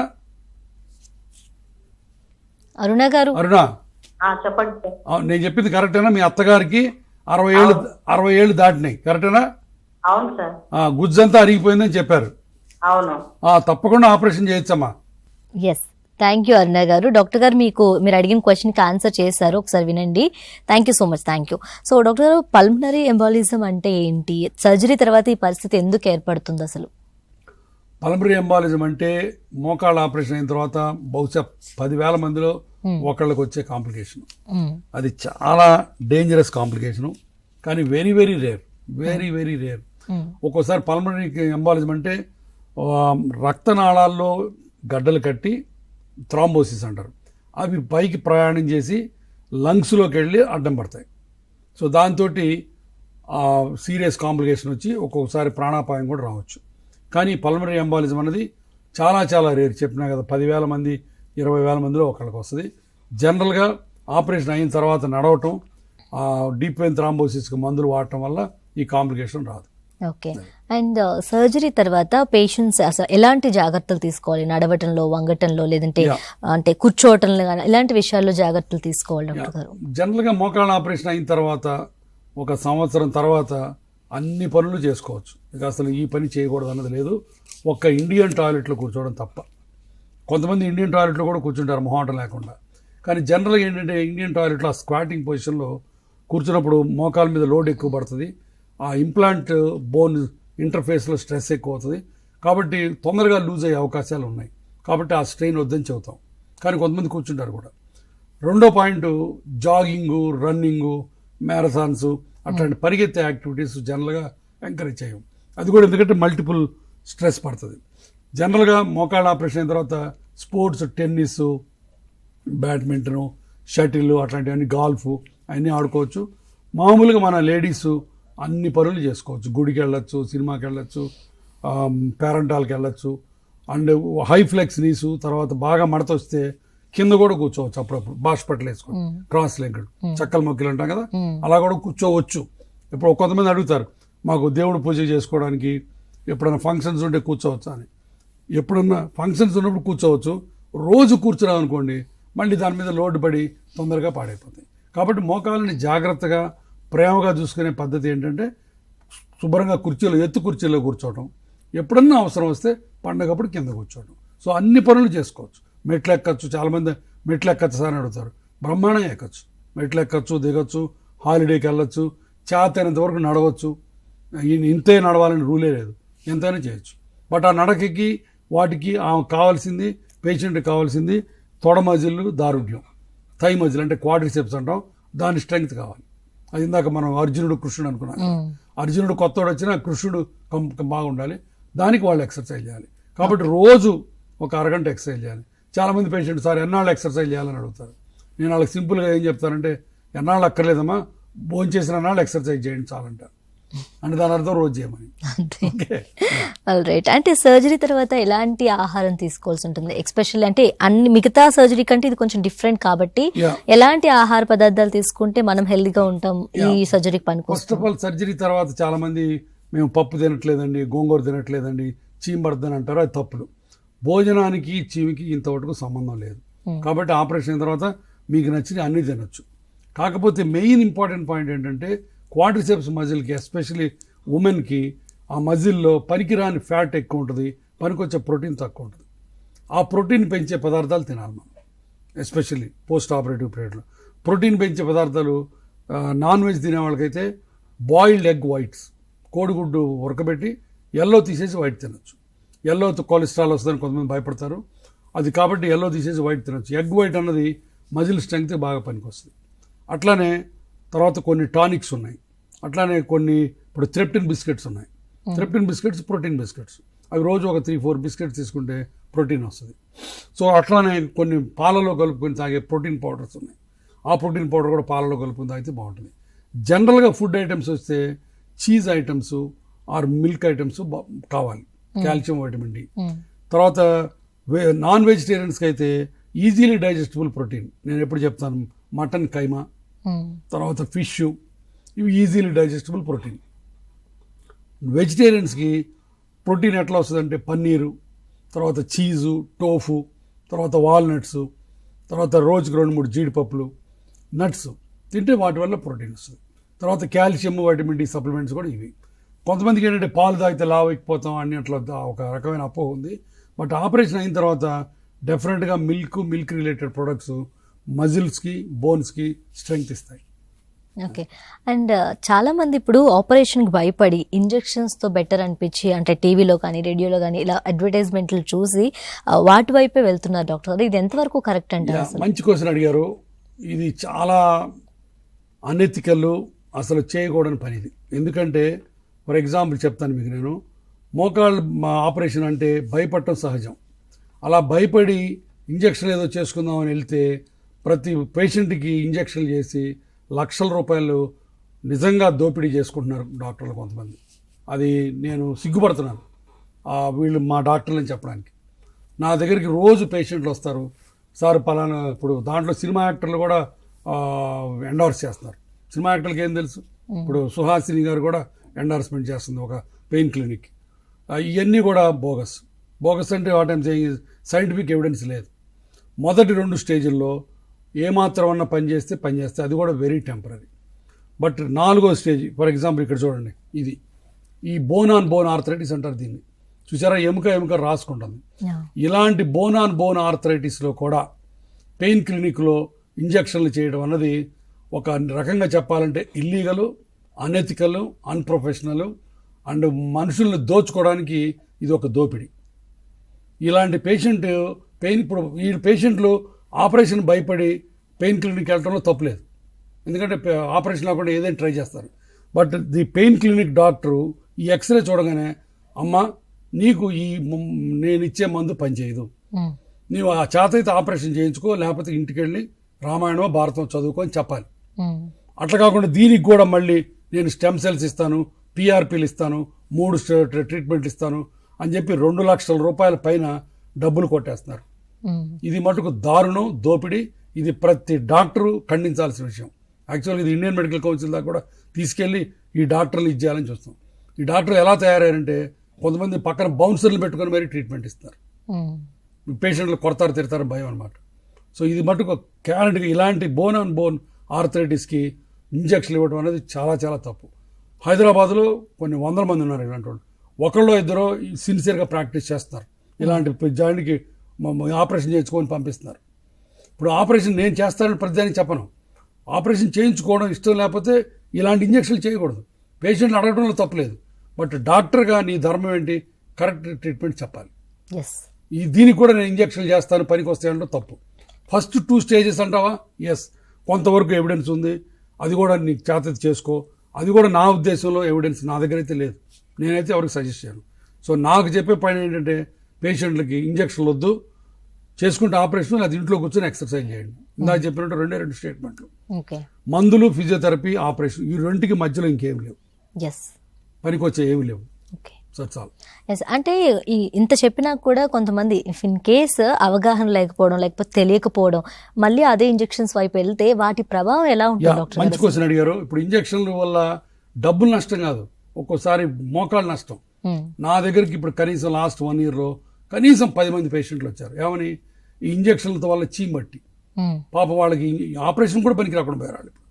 ఇంజక్షన్ వల్ల, ఇంజక్షన్ అనేది తేలిక విషయం కాదు. అది ఎనీ జాయింట్లో injection always there is a chance of infection. ఆ ఇన్ఫెక్షన్ వస్తే ఇంజక్షన్ పోయింది, అండ్ జాయింట్ పోయింది, ఇంకా జీవితాంతం వాళ్ళు బాధపడాల్సిందే. కాబట్టి ఇంజక్షన్లు అంత లైట్గా తీసుకోవద్దు. ఇంజక్షన్లు మటుకు వద్దు. అవసరమైతే ఆపరేషన్ చేయించుకోండి, లేకపోతే ఇంట్లో కూర్చొని మందులు వేసుకోండి. అది నా సలహా. కాలర్తో మాట్లాడతాం డాక్టర్ గారు. హలో మేడం, నమస్తే మేడం. నమస్తే అండి డాక్టర్ గారు. శివరాం ప్రసాద్, విజయవాడ. చెప్పండి ప్రసాద్. నమస్కారం సార్. నమస్కారం అమ్మా, చెప్పండి సార్. ఇది నాకు కాలు, లెఫ్ట్ సైడ్ కాలు ఫ్రాక్చర్ అయింది సార్. సార్ చెప్పండి సార్. ఇది పైనుంచి పడిపోతే కింద పాదంలో అడుగున్న పై బోన్ నుంచి కింద దగ్గర కింద పాదం పెరిగింది సార్. ఇది ఆపరేషన్ చేశారు, బోల్ట్లు వేశారు. ఇది ఇంకా పెయిన్ వస్తుంది సార్. మళ్ళీ మనం చూయించుకుంటే లైట్ గా బోన్ అరిగింది అన్నారు సార్. ఎక్కడ, యాంకిల్ జాయింట్ లోనా, మడమలోనా, ఎక్కడ? పైన కాలుకి బోన్ వస్తుంది కదా సార్. కాలుకి బోన్ అంటే మోకాలు కింద, మోకాలు పైన? మోకాలు కింద సార్, పాదం దగ్గర, పాదం పైన. మోకాలికి పాదానికి మధ్యలో ఉన్న బోనా? అవును సార్, అవును సార్. అంటే టిబియా, కాలు బోన్ అది. అది కింద అడుగున అడిగింది సార్. దానికి బోల్ట్లు వేసారు, స్క్రూలు వేసారు సార్ 2. ఓకే. అది మొన్న నొప్పి వస్తున్న వెళ్తే పై బోన్ అరిగింది, మళ్ళీ చేయాల్సి వస్తే ఆపరేషన్ అన్నారు సార్. మరి అదైతే అయి ఉండొచ్చు అమ్మా, బహుశా మరి అది అతక్కుపోయి ఉండొచ్చు, లేకపోతే జాయింట్ కూడా దెబ్బతిని ఉండొచ్చు. ఒకసారి మళ్ళీ చూయించుకో, డెఫినెట్ గా ఆపరేషన్ అంటే చేయించుకో. ఎందుకంటే నీ వయసు ఎంత? నాకు 39 సార్. మరి 39 అంటే నువ్వు ఇంకా చాలా కుర్రాడివి. మళ్ళీ కరెక్ట్ గా చేయించుకో, కరెక్ట్ డాక్టర్ దగ్గరికి వెళ్ళి, లేకపోతే సెకండ్ ఒపీనియన్ తీసుకొని ఆపరేషన్ అంటే భయపడకుండా చేయించుకో సార్. అది మీ దగ్గరికి రావడానికి నా దగ్గర రావడానికి ఏముంది, హైదరాబాద్ వచ్చి నన్ను కలువు, నేను చూస్తూనే ఉంటాను సార్ మీ అన్ని. నేను ఓకేమ్మా, తప్పకుండా హైదరాబాద్ వచ్చి కలువు, నేను చూసి చెప్తాను నీకు. Sir okay sir. ఓకేమ్మా, నమస్తే. థ్యాంక్ యూ శివరాం ప్రసాద్ గారు. ఎస్ డాక్టర్ గారు, అదేవిధంగా ఈ స్టమక్ ఏక్ కానీ హెడ్ ఏక్ కానీ ఎక్కువ మంది పెయిన్ కిల్లర్స్ కూడా ఎక్కువగా వాడుతూ ఉంటారు, తెలిసినవి అంటే నోటెడ్ ఉంటాయి కదా, అవి ఎక్కువగా వాడతారు. అవి బోన్స్ మీద ఏదైనా ప్రభావం చూపే అవకాశం ఉందా? ఇప్పుడు పెయిన్ కిల్లర్స్ మోకాళ్ళ నొప్పులకు కూడా ఇంకొక మంచి క్వశ్చన్ అడిగారు మీరు. ఇప్పుడు మోకాళ్ళ నొప్పులు వచ్చినాయని కొంతమంది నెలల తరబడి నొప్పి బిళ్ళలు వేసుకుంటుంటారు. అది కరెక్ట్ కాదు. ఎందుకంటే నొప్పి బిళ్ళల వల్ల కొంత సైడ్ ఎఫెక్ట్స్ ఉన్నాయి. లివర్ దెబ్బతినచ్చు, కిడ్నీ దెబ్బతినచ్చు. ఇప్పుడు మా దగ్గరకు వస్తే 3 నెలల పాటు నేను మందులు ఇస్తాను. బట్ 3 నెలలు పెయిన్ కిల్లర్స్ కాదు. అవి పెయిన్ కిల్లర్స్ ఒక వారం రోజులు వేసుకొని తర్వాత ఎప్పుడన్నా అవసరం వచ్చినప్పుడు వేసుకోవచ్చు. 3 నెలలు సంవత్సరాల తరబడి వేసుకునే టాబ్లెట్స్ ఏంటంటే కాండ్రో ప్రొటెక్టివ్స్ అంటారు. అది ఇందాక మనం అనుకున్నట్టు లోపల అరిగిపోతున్న గుజ్జుని కొంతవరకు స్టెబిలైజ్ చేసి ఆ వాపులు తగ్గించే టాబ్లెట్లు కాండ్రో ప్రొటెక్టివ్స్ అంటారు. అవి గ్లూకోజమైన్ టాబ్లెట్స్. అవి ఎన్నాళ్ళైనా వేసుకోవచ్చు. అలాగే వైటమిన్స్, వాటికి సైడ్ ఎఫెక్ట్ ఉండదు. అట్లానే కాల్షియం కూడా కంపల్సరీగా వేసుకోవాలి. కొంతమందికి వాళ్ళ నొప్పుల్ని బట్టి, వాళ్ళ బ్లడ్ కెమిస్ట్రీని బట్టి వైటమిన్ డి కూడా ఇస్తుంటాం. కొంతమందికి వైటమిన్ ఈ కూడా ఇస్తాం. ఎందుకంటే పిక్కల నొప్పులని, స్పాజమ్స్తో వస్తారు కొంతమందికి, వాళ్ళకి వైటమిన్ ఈ పనిచేస్తుంది. కాబట్టి ఇలాంటి టాబ్లెట్స్ తప్ప పెయిన్ కిల్లర్స్ పిప్పర్మెంట్ లాగా రోజు కొంతమంది బ్రూఫెన్ టాబ్లెట్స్, ఈ టాబ్లెట్స్ ఒకప్పుడు నైస్ టాబ్లెట్స్ అని ఉండే, ఆ టాబ్లెట్స్ వేసుకొని చాలామంది లివర్ కిడ్నీ ప్రాబ్లమ్స్ తెచ్చుకున్నారు. మీరు అడిగిన మంచి క్వశ్చన్కి ఆన్సర్ ఏంటంటే, ప్రేక్షకులందరికీ నేను చెప్పేది, ప్రతిరోజు పెప్పర్మెంట్లు తిన్నట్టు మా నొప్పి బిళ్ళలు వేసుకోవద్దు. నొప్పి బిళ్ళల కంటే కూడా ఎక్సర్సైజులు బాగా ఉపయోగపడతాయి, జాగ్రత్తలు ఉపయోగపడతాయి. జాగ్రత్తలు ఏంటి? కింద కూర్చోవద్దు, ఇండియన్ టాయిలెట్స్ వాడద్దు, మెట్లు బాగా తగ్గించాలి. ఈ విషయంలో ఇంకో పాయింట్ ఏంటంటే, చాలామంది మెట్లు ఎక్కి దిగటం మంచి ఆరోగ్యం, మంచి ఎక్సర్సైజ్, మంచి వ్యాయామం అనుకుంటారు. నో డౌట్ మెట్లు ఎక్కి దిగటం అన్నది గుండెకి, లంగ్స్కి మంచిదే, కానీ మోకాళ్ళకి వెరీ బ్యాడ్. ఎందుకంటే మెట్లు ఎక్కి దిగిన, ఇండియన్ టాయిలెట్లో కూర్చొని లేచిన 4 రెట్లు బరువు మోకాళ్ళ నుంచి పోద్ది. ఇది ప్రూవెన్ బయోమెకానికల్ ఫ్యాక్ట్. దీనికి మనం డిబేట్ చేయాల్సిన పని లేదు. కాబట్టి మనం ప్రతిసారి మెట్లు ఎక్కి దిగినప్పుడు గుండె బాగా కొట్టుకుంటుంది, లంగ్స్ బాగుంటాయి, మోకాళ్ళు పాడైపోతాయి. కాబట్టి నేనేం చెప్తానంటే, వీలున్నంత వరకు మెట్లు తగ్గించండి, ఎక్సర్సైజ్ వేరే చేసుకోండి. ఇప్పుడు walking is a good exercise, swimming is a good exercise, treadmill చేసుకోవచ్చు. ట్రెడ్మిల్ చేస్తే మ్యాక్సిమం స్పీడు 6-7 కంటే పెట్టకూడదు. సో ఇలాంటి ఎక్సర్సైజ్ చేసుకోవచ్చు. అది కాల్ ఉన్నారు డాక్టర్, మాట్లాడదాం. హలో హలో, నమస్తే అండి. నమస్తే మేడం. మీ పేరు? నా పేరు యుగంధర్ మేడం. యుగంధర్ చెప్పండి. యుగంధర్ ఫ్రమ్ అనంతపురం. సార్ చెప్పండి యుగంధర్. సార్ నమస్తే సార్. నమస్తే. మా మదర్ కు 70 years ఏజ్ సార్. యా. బాగా అరుగుదల అయినాయి. మొక్కలు ఆమె ఆపరేషన్ చేయించుకోవాలి, ఆపరేషన్ చేయించుకోవాలంటుంది. By birth single kidney sir. ఏం ప్రాబ్లం లేదు. సింగిల్ కిడ్నీ ఉన్న వాళ్ళకి చాలా మందికి ఆపరేషన్ చేస్తాం. మన ఆపరేషన్ చేసేటప్పుడు కిడ్నీ డాక్టర్స్ కూడా చూస్తారు. సింగిల్ కిడ్నీ ఉన్నా, 2 కిడ్నీలు ఉన్నా ఆల్మోస్ట్ ఒక రకంగానే వస్తుంది రిజల్ట్. ఏం ప్రాబ్లం లేదు. ఎన్ని రోజులు ఉండాల్సి వస్తుంది? హాస్పిటల్లో 3-4 days ఉంటే చాలు. ఆ తర్వాత హైదరాబాద్లో ఒక 15 రోజులు ఉండేట్లు వస్తే, హైదరాబాద్లో బంధువులు ఉంటే హైదరాబాద్లో 15 రోజులు ఉంటే అన్ని చూసి కుట్లు దించుకొని వెళ్ళిపోవచ్చు. బట్ మరికే బ్రహ్మాండం అయితే వచ్చి కలవండి. సింగిల్ కిడ్నీ ఉన్నా కూడా ఆపరేషన్ చేయొచ్చు, ప్రాబ్లమే లేదు. రైట్. థ్యాంక్ యూ యుగంధర్ గారు. Thank you so much doctor. చాలా క్లుప్తంగా, చాలా వివరంగా వివరించినందుకు thank you so much. So చూసారు కదా డాక్టర్ గారు చెప్పిన ప్రికాషన్స్ అండ్ చెప్పిన జాగ్రత్తలు కూడా పాటించండి. ముందుగానే మీరు జాగ్రత్త పడితే అంత రిస్క్ చేసే అవసరం ఉండదు. కాబట్టి సో భయపడద్దు దేనికైనా సరే. మనం హెల్దీగా ఉంటే, హెల్దీ ఫుడ్ తీసుకుంటే, హెల్దీ ఎక్సర్సైజ్ చేసుకుంటే అన్నీ ఈజీనే అనమాట. సో ఇది వాళ్ళ ఆరోగ్య మిత్ర. నమస్తే.